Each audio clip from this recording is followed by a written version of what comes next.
আমি একা থাকি, অন্তত আমি তাই ভাবতাম। এটা শুরু হয়েছিল কয়েক রাত আগে। আমি দরজা খোলার শব্দ শুনতাম, কখনো বন্ধ হতো না। প্রতিটি দরজার ওপাশে ছিল আমার বাড়ির এক একটা রূপ, যেগুলো ঠিকঠাক লাগতো না।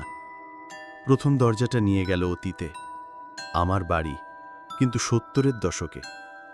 আমি তো কোনোদিন শ্যাগ কার্পেট বসাইনি, আর টিভিটা ওটা আমাকে দেখছিল। আরেকটা দরজা, হাত লাগানো মাত্রই সেটা গুনগুন করছিল। ওর ওপাশে আমার বাড়ি, কিন্তু অনেক বছর পরে, ঠান্ডা, শুনশান, অথচ আমি ওপরতলার পায়ের শব্দ শুনছিলাম।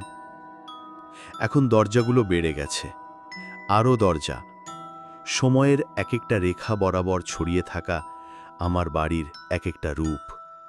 কিছু দরজা ধ্বংসের দিকে নিয়ে যায়, কিছু আরও ভয়ানক কিছুর দিকে। একটা দরজা ছিল যা আলাদা, কোনো লেবেল ছিল না, শুধু শূন্য আর শূন্য।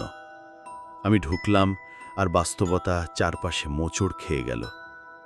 আমার বাড়িটা নিজের ভেতরেই ভেঙে পড়ছিল। সময় চলছিল না, সময় আমাকে গিলে ফেলছিল। আমি দৌড়াতে শুরু করলাম সামনের দরজার দিকে, রাস্তায় যাওয়ার জন্যে, কিছু স্বাভাবিক কিছু খোঁজার জন্যে।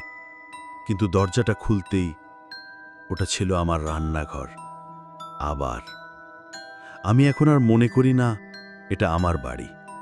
আমার মনে হচ্ছে আমি এখন এই বাড়ির স্মৃতি।